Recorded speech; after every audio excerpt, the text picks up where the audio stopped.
राधिका दिन भर अपने घर के कामों में लगी रहती थी, पर एक दिन उसकी तबीयत बहुत बिगड़ने लगी। दिन भर काम करने की वजह से और आराम न मिल पाने की वजह से उसके शरीर में बहुत सी दिक्कतें आ गई थी।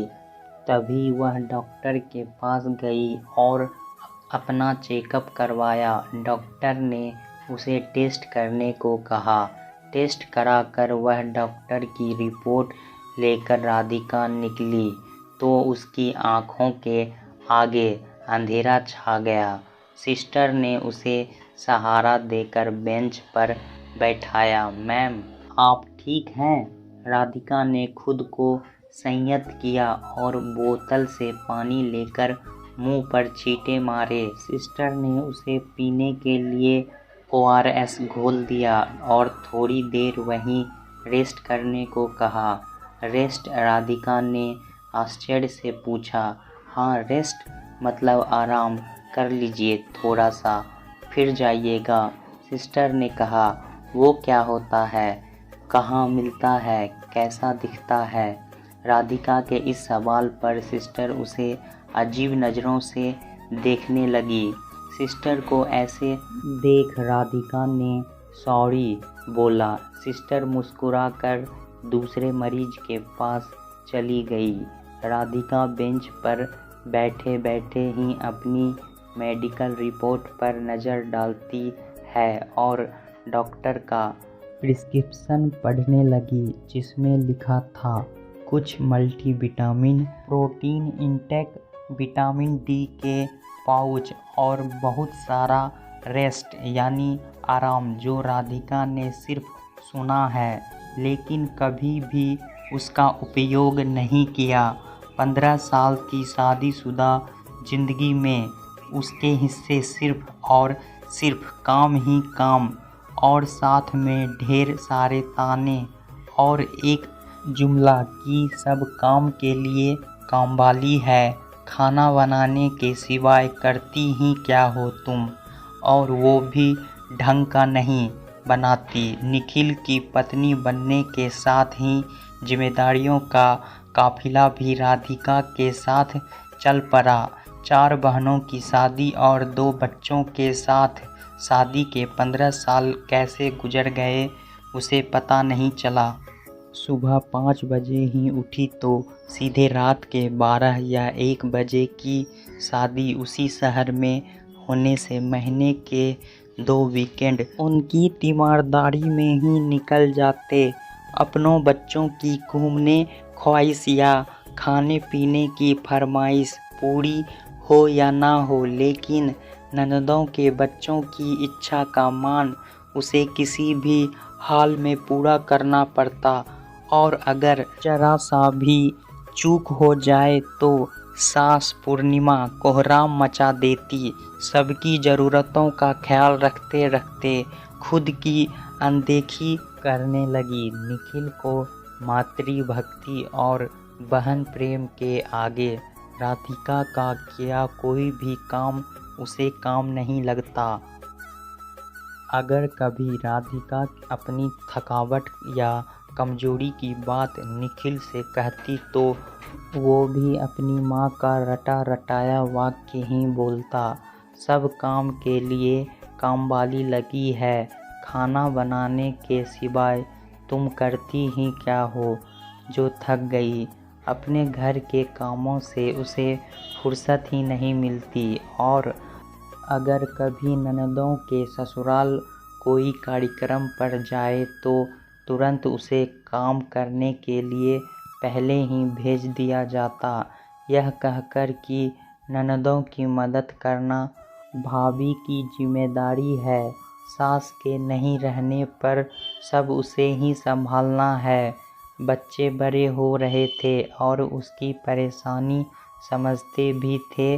उसकी सहन शक्ति को देखकर गुस्सा भी होते कि वो क्यों अपने साथ इतना गलत होने दे रही, लेकिन राधिका बच्चों को ही डांट डपट देती और उन्हें पढ़ने के लिए कमरे में भेज देती। कुछ दिनों से राधिका को शरीर में बहुत दर्द होने लगा था। दिन भर काम खत्म करके लेटती तो पैर हाथ की मांसपेशियों में दर्द भरा खिंचाव महसूस करती और फिर वो सो नहीं पाती। सुबह आधी नींद में उठती तो सिर दर्द से फट रहा होता। निखिल से कहा तो उसने बहानेबाजी का नाम दे दिया। पूर्णिमा ने देखकर भी अनदेखा कर दिया। बच्चों ने अपनी कसम दी और बड़ा बेटा अमन खुद अपने साथ ले गया डॉक्टर के पास। डॉक्टर ने कुछ टेस्ट करने को कहा। घर पर अमन ने जब निखिल और पूर्णिमा को बताया तो पूर्णिमा बोलने लगी, ये डॉक्टर सिर्फ लूटने के लिए बैठे हैं। अच्छी खासी मोटी तगड़ी तो दिख रही तेरी माँ। फालतू में टेस्ट में अभी हजारों का बिल बना देंगे। कोई ज़रूरत नहीं है पैसे बर्बाद करने की। वाह दादी, आप हर महीने चेकअप कराओ तब पैसे बर्बाद नहीं होते। अमन के यह बोलते ही पूर्णिमा भड़क गई। तू मेरी बराबरी अपनी माँ से कर रहा है। नहीं दादी, यह मैं नहीं कर सकता क्योंकि मेरी मम्मी की तरह आप कभी नहीं बन सकती। अमन के इस जवाब पर निखिल उसे आंखें दिखाते हुए बोला, तमीज़ से बात करो अमन, दादी है तुम्हारी, तुम्हारे पापा की माँ। तो आप भी दादी से कहिए कि वो भी आपके बेटे की मम्मी के बारे में बोल रही। मैं भी आपकी ही तरह अपनी मम्मी का बेटा हूँ। उनके खिलाफ एक शब्द नहीं सुनूंगा। अमन के तेवर देखकर निखिल चुप हो गया। शायद एहसास हो गया था कि बेटा बड़ा हो गया। ब्लड टेस्ट कराने के 2 दिन बाद अमन राधिका के साथ रिपोर्ट लेने आई। उसी समय अमन के दोस्त का फ़ोन आ गया तो वो अकेले ही रिपोर्ट लेकर डॉक्टर के पास चली गई। रिपोर्ट देखकर डॉक्टर ने बताया उसकी बॉडी में हीमोग्लोबिन B12, विटामिन डी कम है और थायराइड बहुत बढ़ा हुआ है। डॉक्टर ने चेतावनी दी कि अगर उसने अपना ख्याल नहीं रखा तो और भी भयंकर परिणाम हो सकते हैं। मम्मी, सब ठीक है ना? क्या कहा डॉक्टर ने? अमन ने रिपोर्ट ली और सिस्टर से समझने लगा। अमन राधिका को लेकर कॉफ़ी हाउस आ गया। मम्मी, क्या सोच रही हो? मुझे और आकाश को आपकी ज़रूरत है। आप सबका ख्याल रखती हैं तो क्या अपना ख्याल रखना इतना ज़्यादा मुश्किल है? अपने आप से प्यार करना सीखिए।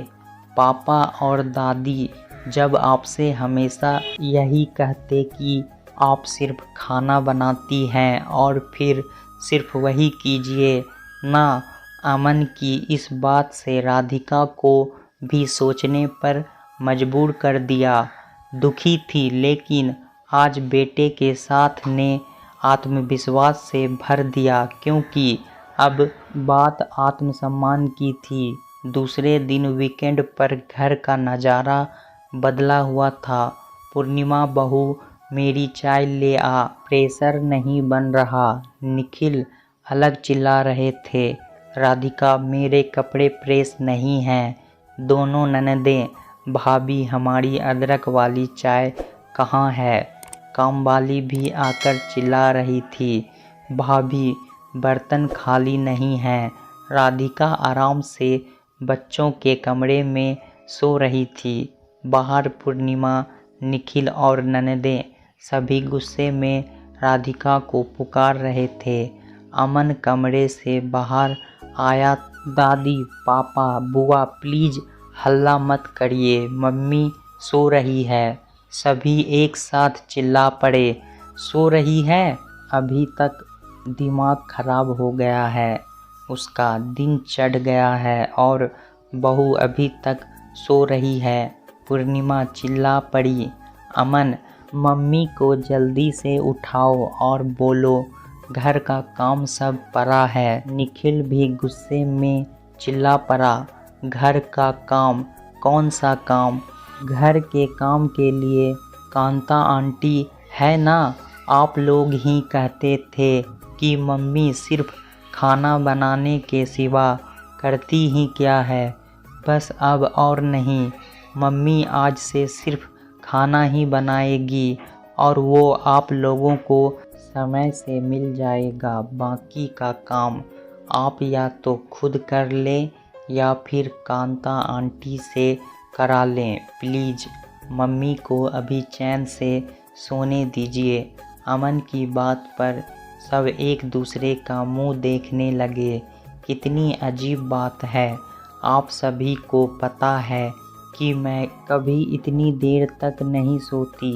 यह पूछने की जगह कि मैं क्यों इतनी देर सो रही, कहीं तबीयत तो खराब नहीं।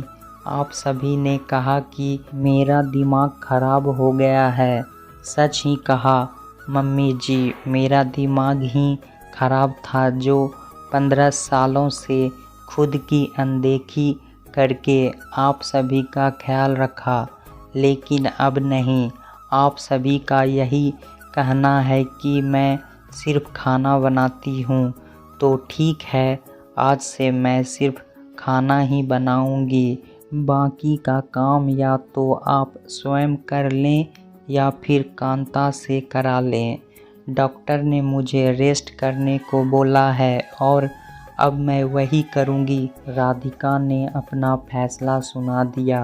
राधिका की बात सुनकर पूर्णिमा कुछ बोलने को आगे हुई, लेकिन निखिल ने उनका हाथ पकड़ लिया, क्योंकि हमेशा अकेली खड़ी रहने वाली राधिका के साथ आज उसके दोनों बेटे खड़े थे। दोस्तों, घर की महिलाएं घर में दिन भर काम और सारे लोगों की ज़रूरत को पूरा करती है।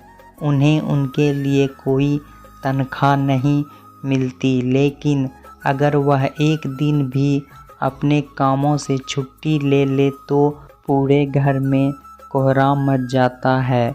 उसके किए हुए काम को कोई याद नहीं रखता। सबको यही लगता है कि वह दिन भर करती ही क्या है। घर में तो कुछ काम होता ही नहीं है, पर घर की औरतें एक मशीन की तरह 365 दिन बिना कोई छुट्टी लिए काम करती है। हमें भी उनकी भावनाओं को समझना चाहिए और उन्हें आराम देने की कोशिश करनी चाहिए। एक दिन की छुट्टी तो उनका भी हक है। दोस्तों, कहानी कैसी लगी हमें कमेंट में ज़रूर बताएं। इसी तरह की पारिवारिक कहानी सुनने के लिए हमारे चैनल को सब्सक्राइब ज़रूर करें। धन्यवाद।